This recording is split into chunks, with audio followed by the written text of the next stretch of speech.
ফেরাউনের নামে জান্নাতে বাড়ি আছে আলাদা, নমরুদের নামে আলাদা বাড়ি আছে। কোথায়? জান্নাত।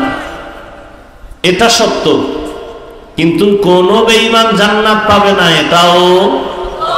তাহলে তাদের বাড়ি জান্নাত, এই জান্নাতের কি হবে? আল্লাহ পাক নবীর মাধ্যমে জানায় দিলেন, আমি আল্লাহ দুনিয়াতে মানুষ পাঠাবার একমাত্র কারণ ইবাদত। ইবাদতের মধ্যে কিছু আছে মূল, কিছু আছে ওভার, নফল। যারা মূল ডিউটি করবে, আল্লাহর হুকুম মানবে, তারা তো তাদের নির্দিষ্ট জান্নাত পেয়েই যাবে। যারা ওভার ডিউটি করবে, ফরজের পরে নফল, বেঈমানের নামের জান্নাত গুলো ওই ওভার ডিউটি করনেওয়ালা মুমিনকে বোনাস দেওয়া হবে। আতিনা ফি দারে দুনিয়া না হাসান, আতিনা ফি দারে উকবা না হাসান, ইয়া গিয়াসাল মুস্তাগীসিন ইহদিনা লিফতিখারা বিল উলুমে वल गिना, हर गौरी देने को तू तैयार है, जो न मांगे उससे तू बेजार है। জান্নাত আল্লাহ মুমিনকে দিবেন, কোন বেঈমানকে দিবেন না।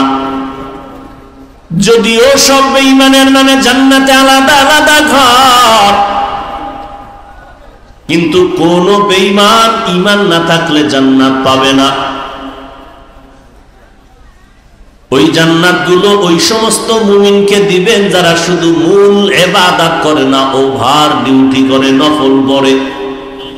5 বেলার নামাজ দৈনিক মুমিনের জন্য মূল ডিউটি। ইশরাক, আওয়াবিন, চাষ, তাহাজ্জুদের নামাজ হলো ওভার ডিউটি।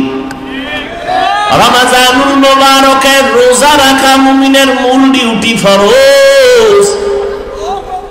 বৃহস্পতিবার, সোমবার দিন আরাফার রোজা রাখা, মুহররমের রোজা রাখা, এটা ওভার ডিউটি, নফল। ধনীদের জন্য জীবনে একবার বাইতুল্লাহ জিয়ারত করা, হজ করা, এটা মূল ডিউটি, ফরজ। ফাঁকে ফাঁকে উমরা করবে, এটা ওভার ডিউটি, নফল। ধনী মানুষ বছরে বছরে একবার যাকাত দিবে, এটা মূল ডিউটি, ফরজ। মাঝে মাঝে গরিব, এতিম, অসহায়, মাদ্রাসা, মসজিদ, মানুষের কল্যাণে রাস্তাঘাট, কালভার্ট মেরামতের পেছনে টাকা ব্যয় করবে, এটা ওভার ডিউটি, নফল। যারা ফরজ আমলের পরে নফল ওটাও চালাবে, আল্লাহ বেঈমানের বানানো নামে নামে জান্নাত ওভার ডিউটি করনেওয়ালা মুমিনদের বোনাস দিয়ে দিবে। চালাক বাঙালি কয়, কি বাঙালি? চালাক। শুধু চালাক না, অতি চালাক। চালাক ভালো, অতি চালাক ভালো না। অতি চালাকের আর এক নাম বেয়াদব। বলেন, অতি চালাকের আর এক নাম বেয়াদব। অতি চালাক যারা, তারা কি বলে জানেন? কয় আমার ছোট একটা রুম হলেই তো হয়ে যায়, যে ছোট জান্নাত পাবে 10 দুনিয়ার সমান, তাহলে আবার বোনাসের দরকার কি? আছে না নাই? আছে না নাই? অতি চালাক। রমাজান চলে গেল, এই প্যান্ডেলে বহু আশেকে রাসূল আছেন, রমাজান পেয়েও রোজা রাখে নাই। এমন কোন আশেক এখানে নাই? কেন রাখে নাই? ওই অতি চালাকে বলেছিল, আমার ঘরে কি ভাতের অভাব, আমি রোজা রাখবো কেন? আমরা কি ভাতের অভাবে রোজা রেখেছিলাম? আমরা আল্লাহ পাওয়ার জন্য রোজা রেখেছি। রোজাটা কি শুধু মুসলমানরাই রাখে? পৃথিবীতে যত ধর্ম আছে মানুষের বানানো, সব ধর্মের মানুষের মধ্যে রোজা আছে, নাম আলাদা, সিস্টেম আলাদা। ভিন্ন ধর্মের মানুষ রোজা রাখে কি নামে? কয় না খাওয়ার সাধনা করো।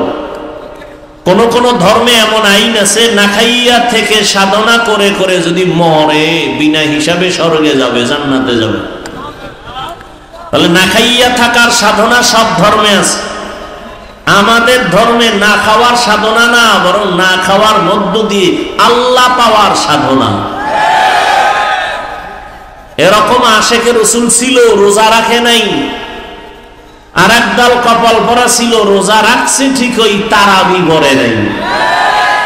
এমন আশেক নাই? আবার কিছু আশেক ছিল, তারাবি পড়েছে ঠিক, পুরা তারাবি পড়ে নেই। আছে না নেই?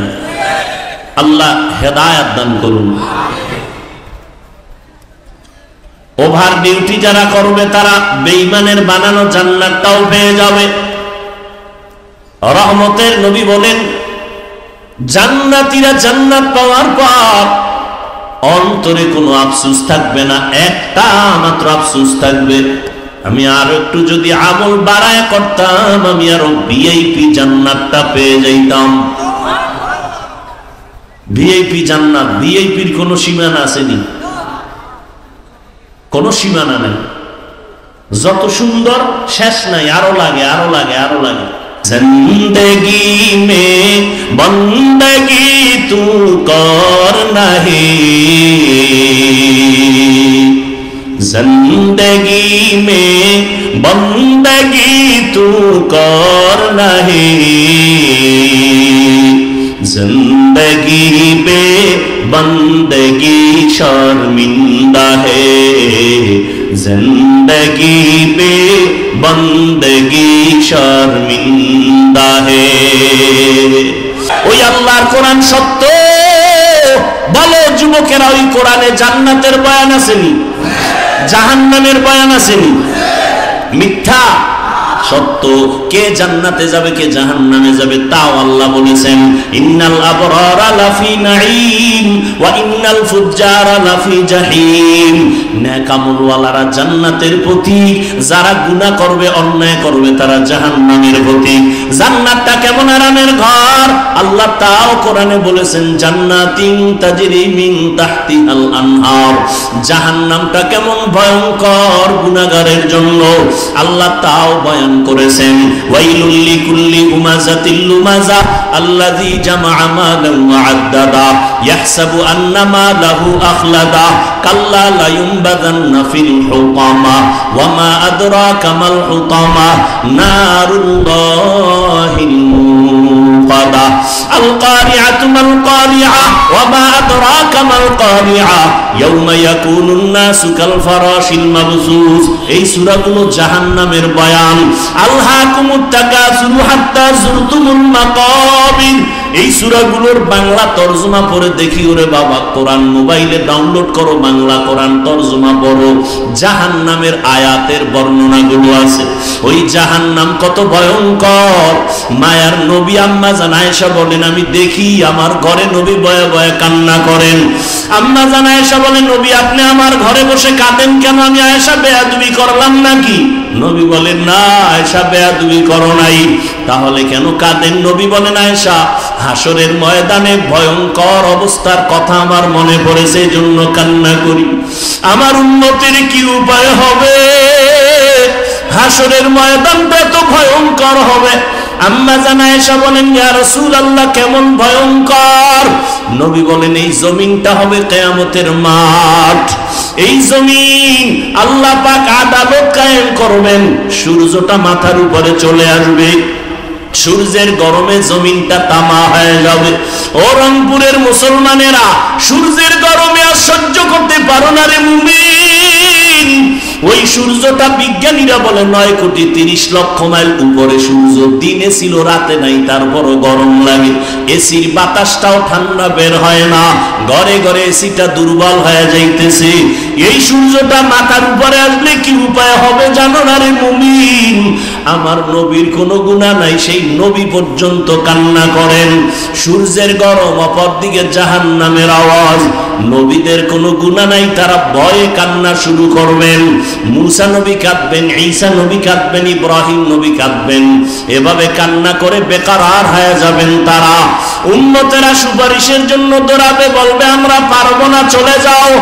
আম্মা জান আয়েশা বলেন, উম্মতেরা সর্বশেষ কি করবে? নবী বলেন সব শেষে আমাকে তালাশ করা শুরু করবে। ওই হাসরের ময়দানে নবী আপনাকে কোথায় পাবে? নবী বলেন আমি থাকবো আমার মাওলার কুদরতের সামনে মাকামে মাহমুদে সিজদায় কান্নার অবস্থায়। আমি কান্না করে বলবো আল্লাহ আমার উম্মতের বাঁচাও, আমার একটা উম্মত জাহান্নামে যেন না যায়। আল্লাহ বলবে নবী আপনার উম্মতগুলো আপনি বেছে বেছে জান্নাতের দরওয়াজার দিকে নিয়ে যান, আমি আমার উম্মতগুলোকে বেছে বেছে বের করব। আম্মা জান আয়েশা বলেন ইয়া রাসূলুল্লাহ, হাজারো হাজারো লাখো কোটি মানুষের ভিতরে মুসা নবীর উম্মত, ঈসা নবীর উম্মত, ইব্রাহিম নবীর উম্মত, আপনার উম্মত বাছাই করবেন কিভাবে? নবী বলেন যারা 5 বেলার নামাজ ওযু বানাইয়া করবে, হাসরের ময়দানে ওযুর অংশগুলো নূরের আলোতে ঝলমল করতে থাকবে, আমি নবী দেখে দেখে তাদের বাছাই করে জান্নাতের পথে নিয়ে যাব, কাউসারের পানি হাউজের থেকে পান করাবো। ও যুবক আল্লাহর গোলাম, মনটারে বুঝাও, হেদায়েতের মালিক আমার আল্লাহ। আমি বয়ানের শুরুতেও বলেছিলাম কপাল যদি পুড়িয়া যায় নবীজির বয়ান ও আবু জাহালের কালেমা নসিব হয় না, আর কপাল যদি খুলিয়া যায় নবীরে জবাই করতে আসিয়াও কালেমা ভরে নেয়। কপাল যদি পুড়িয়া যায় কিছু করার নাই, মনেরে বুঝাইও তোমার মতো যুবক হইয়া র্যাব আর্মি পুলিশ বিডিআরের চাকরি করে নামাজ ছাড়ে না, তুমি কেন পারো না? তোমার কপাল পুড়ে গেছে। তোমার মতো যুবক রাস্তায় গাড়ি চালায় নামাজ ছাড়ে না, তোমার মতো যুবক ময়দানে কাজ করে নদীতে মাছ ধরে নামাজ ছাড়ে না, তুমি কেন পারবা না? তোমার কপাল বুঝি পুড়িয়া গেল। ও মা বোনেরা, আপনাদের মতো কত মা এখনো আছে নামাজ ছাড়ে না, স্বামীর মাল হেফাজত করে, সন্তানগুলো আদর্শওয়ালা বানানোর চেষ্টা করে, আপনারা কেন পারবেন না? ও বৃদ্ধ বাবাজিরা, আপনার মতো কত বুড়ারা মসজিদে গিয়া 5 বেলার নামাজ পড়ে, আপনারা কেন পারবেন না? আল্লাহর কোরআন কি মিথ্যা মনে করেছেন না আল্লাহর আযাব সহ্য করতে পারবেন? আরে শয়তানের ধোঁকায় পড়ে আছেন, এখনো সময় আছে, তওবা করে নেন। মনে মনে আল্লাহকে ডাকেন আর বলেন আল্লাহ শয়তানের ধোঁকায় তো গুনাহ কম করলাম না, নামাজ তো কম ছাড়লাম না, অন্যের হক তো নষ্ট কম করলাম না, জবান দিয়ে গুনাহ করে জবানটারে নাপাক করলাম, হাত নাপাক, চোখ নাপাক, আয় আল্লাহ আজকে থেকে তওবার নিয়ত করলাম, আর কোনদিন নামাজ ছাড়বো না, বেপরদায় চলবো না, মা বাবারে কষ্ট দিব না, ওলামায়ে আহলে হকের পরামর্শ নিয়ে নবীজির সুন্নাত অনুযায়ী চলবো। নিয়ত যদি কারো খাঁটি হয়ে থাকে তওবা করার মতো, আল্লাহ যদি কবুল করেন, আপনার অন্তর যদি পরিচ্ছন্ন তওবার নিয়ত থাকে, খাঁটি তওবার নিয়ত যাদের আছে, দুটো হাত আল্লাহকে দেখাইয়া দেন, আয় আল্লাহ হাতগুলো কবুল করে নেন, তওবা কবুল করে নেন, তওবার উপরে মজবুত হইয়া চলার মতো তৌফিক দান করেন, আমিন।